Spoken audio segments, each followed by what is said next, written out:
Alright, कैसे हैं आप सब। तो मशीन कोडिंग चैलेंज का आज का दूसरा क्वेश्चन है कि हमें ड्रैग एंड ड्रॉप फीचर को इम्प्लीमेंट करना है अपने ऐप में, जस्ट लाइक जीरा। जैसे कि हम जीरा टिकट में करते हैं कि एक कॉलम से दूसरे कॉलम में हम ड्रैग एंड ड्रॉप कर पाते हैं, सेम उसी तरह हम अपने ऐप में भी इम्प्लीमेंट करने वाले हैं। So without wasting time let's get started.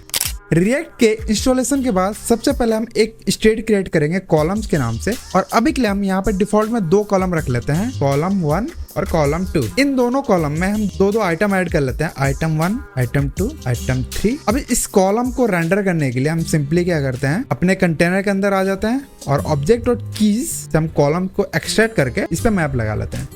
Map के अंदर हमने एक डिव लिया, इस डिव का क्लास नेम हमने ऐड कर दिया कॉलम के नाम से। बेसिक मैंने CSS कुछ ऐड कर रखा है जिसमें कंटेनर है, डिस्प्ले फ्लैग्स है, जस्टिफाई कंटेंट, स्पेस बिटवीन है। इंडिविजुअली आइटम्स पे भी हमने कुछ पैडिंग लगा रखा है, उसका कलर दे रखा है। तो यहाँ पे जैसे हम कॉलम लिखते हैं, यहाँ पे जितने भी कॉलम होंगे उतने सारे कॉलम हमारे क्रिएट हो जाएंगे। तो लेट मी शो यू। तो यहाँ पे दो कॉलम क्रिएट हो चुके हैं ना। कॉलम क्रिएट होने के बाद अब इस कॉलम के जितने भी आइटम्स है उसको रेंडर करवाते हैं। कॉलम्स का जो कॉलम है मीन की इंडिविजुअल आइटम, उस पर मैप लगा लेते हैं। आइटम के ऊपर भी एक डिव क्रिएट कर लेते हैं, इसमें हम की ऐड कर लेते हैं कि आइटम है। यहाँ पे भी हमने मैप लगाया था तो यहाँ पे भी की ऐड करेंगे, जिससे कि रिएक्ट आइडेंटिफाई कर सके कौन सा एलिमेंट अपने डॉम एलिमेंट से हट गया है, कौन सा अपडेट हो रहा है। तो यहाँ पे दो आइटम दोनों ही कॉलम में दिखने लग गए। इसमें हम कुछ क्लास दे देते हैं आइटम का, जिससे कि हमारा जो आइटम है वो क्लीन दिखने लग जाए। तो अभी अगर हम ट्राई करें इनको ड्रैग करने का, तो देखो ड्रैग नहीं हो पा रहा है, राइट। तो इसके लिए हम सिंपली क्या करेंगे, अपने आइटम पे क्या करेंगे, ड्रैगेबल पास कर देंगे एंड डन। देखो अभी ये ड्रैग होने लगेगा।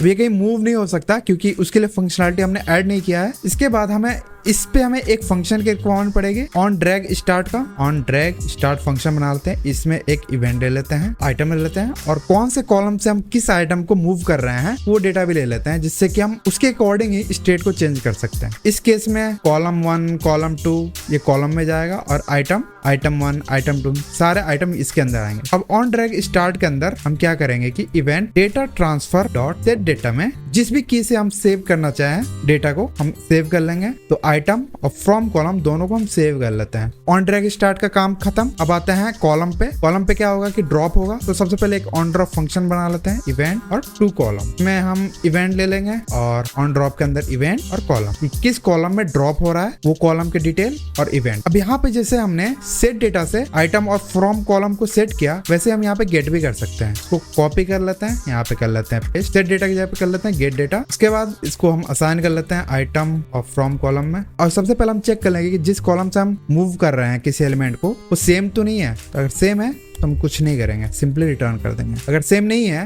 तो हम क्या करेंगे, सेट कॉलम्स को कॉल करेंगे, इसमें हमारा प्रीवियस वैल्यू आएगा और रिटर्न कर देंगे एंड में प्रीवियस। अब इस सेट कॉलम्स के कॉल बैक फंक्शन के अंदर हम दोनों वैल्यू को चेक करेंगे कि फ्रॉम का जो डेटा है उसको हमें करना है फिल्टर, कि ये वाला आइटम अब रिमूव हो चुका है। उसके लिए हम क्या करेंगे, प्रीवियस का जो फ्रॉम कॉलम है उस पर लगा देते हैं फिल्टर। ओल्डर जो है अगर वो इस आइटम के इक्वल नहीं है, उस आइटम को छोड़ के बाकी के आइटम वहीं पे रह जाएंगे और जो आइटम हम मूव कर रहे हैं वो हट जाएगा। अब आते हैं टू डेटा में। टू डेटा के अंदर हमने करते हैं प्रेव का 2 कॉलम। इसमें क्या करते हैं, इसको करते हैं स्प्रेड और आइटम को कर देते हैं ऐड। फ्रॉम डेटा और टू डेटा दोनों डेटा आ गया हमारे पास। और फ्रॉम डेटा को सेव करने के लिए फ्रॉम कॉलम को ले लेते हैं, फ्रॉम डेटा को सेव कर लेते हैं यहाँ पे। फ्रॉम डेटा के बाद आता है 2 की को 2 कॉलम, जो 2 का कॉलम है वो और उसका 2 का डेटा लेते हैं, सेव हो जाएगा। उसके बाद हमें एक और फंक्शन की रिक्वायरमेंट पड़ेगी ऑन ड्रैग ओवर का। इसमें हम इवेंट डॉट प्रिवेंट डिफॉल्ट करेंगे सिंपली, जिससे कि हम अपने एलिमेंट को किसी भी कॉलम में ड्रैग एंड ड्रॉप कर सकें। ठीक है, तो ऑन ड्रैग ओवर करेंगे और इसको ऑन ड्रैग ओवर को इस फंक्शन में पास कर देंगे एंड डन। सिर्फ इतने लॉजिक से तुम्हारा drag and drop feature implement हो चुका है। Let me show you. 3 को अगर इसमें मूव करता हूँ ऐड हो रहा है, ठीक है। किसी भी कॉलम में मूव करते जाओ, दिस विल वर्क परफेक्टली। अब जैसे जीरा बोर्ड में ही, बोर्ड के अंदर ही हम नया टिकट क्रिएट कर सकते हैं, राइट। तो अगर हमें सेम टू सेम वैसे ही क्रिएट करना है तो यहाँ पे हम एक इनपुट ले लेंगे। इनपुट के लिए एक फॉर्म क्रिएट कर लेंगे और इस फॉर्म में हम ले लेंगे एक ऑन सबमिट, प्लेस होल्डर में लिख लेंगे कि please create new item. Okay, अब इस ऑन सबमिट में इवेंट लेंगे, डेटा लेंगे। डेटा कैसे लेंगे, ऑब्जेक्ट डॉट फ्रॉम एंट्रीज और न्यू फॉर्म डेटा के अंदर इवेंट डॉट टारगेट।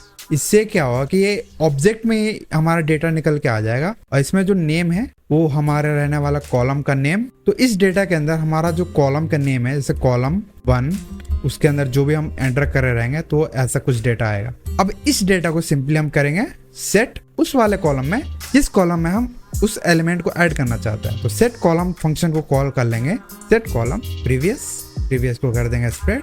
अब हमारा जो कॉलम है वो वैसे ही रखते हैं डायनेमिकली, और यहाँ पे जो डेटा है तो डेटा का कॉलम मतलब डेटा का जो कॉलम है तो यहाँ से डायनेमिकली इस ABCD के वैल्यू को निकाल लेगा। अब यहाँ पे जो डेटा है वो सारे के सारे एरे में है, उसको हम वैसे के वैसे रखेंगे, और जो हमारा न्यू डेटा है इसको हम लास्ट में अपेंड कर लेंगे। इस पूरे लॉजिक को हम अलग फंक्शन में लिख लेते हैं, क्योंकि ये एक ऑन सबमिट फंक्शन है तो इसमें हम इवेंट डॉट प्रिवेंट डिफॉल्ट कर लेते हैं, जिसमें इवेंट और कॉलम की रिक्वायरमेंट पड़ेगी एंड डन। अभी देखो अब यहाँ पे 2 आइटम है, अगर आइटम 3 ऐड कर लेते हैं तो एंड में आ गया। ऐसे आइटम 4 ऐड करना चाहे तो 4 आ गया, आइटम 5 ऐड करना चाहे तो 5 आ जाएगा। अब इसको ड्रैग एंड ड्रॉप भी कर सकते हैं, है ना। अगर हमें कॉलम भी डायनेमिकली क्रिएट करना है तो उसके लिए हम एक बटन क्रिएट कर सकते हैं, बटन बना लेते हैं। इसमें भी एक फंक्शन लिख लेते हैं, उसके लिए हम फंक्शन बनाते हैं कि कॉन्स्ट क्रिएट कॉलम। तो क्रिएट कॉलम नाम के एक फंक्शन क्रिएट कर लेते हैं। इसमें हम लॉजिक लिख लेते हैं कि जिसमें जितना भी हमारा कॉलम का लेंथ है +1 करके कॉलम क्रिएट कर लेंगे। जैसे तो यहाँ पे हम ले लेंगे न्यू कॉलम नेम में हम ले लेंगे कॉलम, और जो टोटल कॉलम्स है +1। सेट कॉलम कर लेंगे, सेट कॉलम्स में प्रीवियस जैसा था वैसे ही। अब न्यू कॉलम नेम को हम कर देंगे ब्लैंक, बाय डिफॉल्ट कर देते हैं ब्लैंक। अब इस क्रिएट कॉलम फंक्शन को अपने बटन में ऐड कर लेंगे। अब चलते हैं अपने UI में, यहाँ पे देख सकते हो कि एक क्रिएट कॉलम आ गया, 10 बनाते हैं, 10 बन जाएगा। यहाँ पे न्यू कॉलम भी ऐड करना चाहें, इसको मैं फुल स्क्रीन में दिखाता हूँ। जितना कॉलम ऐड करना चाहे उतना कॉलम ऐड हो जाएगा, और सभी में आइटम भी ऐड कर सकते हैं। यहाँ से कितना भी डेटा चाहे उतना हम ऐड कर सकते हैं। अब यहाँ पे हम कुछ प्रॉब्लम ये देख सकते हैं, जैसे हम कुछ क्रिएट कर रहे हैं तो हमारा जो डेटा है वो वैसे परसिस्ट रह जा रहा है इस इनपुट बॉक्स में। इसको हम क्लियर करने के लिए क्या करेंगे, ऑन सबमिट पे event dot target dot reset इसको कॉल कर लेंगे, ठीक है। ये रिसेट कर देगा हर बार। तो सिर्फ 60-70 लाइन के कोड से ही हमने ये सीख लिया कि ड्रैग एंड ड्रॉप फीचर को कैसे इंप्लीमेंट कर सकते हैं। तो चलो मैं आपको भी एक चैलेंज देता हूँ कि तुमको एक जीरा बोर्ड क्रिएट करना है, और उसमें जो टिकट है जस्ट लाइक टिकट तुम अपने एलिमेंट में क्या रेंडर करना है, आईडी क्या है, टाइटल क्या है, उसका डिस्क्रिप्शन क्या है। अगर मैं किसी भी एलिमेंट पे क्लिक करता हूँ तो एक मॉडल में पॉपअप होकर टिकट का सारा डिटेल दिखाना चाहिए, और इसको नेटलीफाई पे होस्ट करो और उसका लिंक मुझे शेयर करना, और मैं उसको रिव्यू करके अपने स्टोरी में भी मेंशन करूंगा कि किसका कितना अच्छा बना है। चैलेंज जरूर एक्सेप्ट करना, ठीक है। तो चलिए इस वीडियो को यहीं पे समाप्त करते हैं, मिलते हैं नेक्स्ट चैलेंज में, बाय।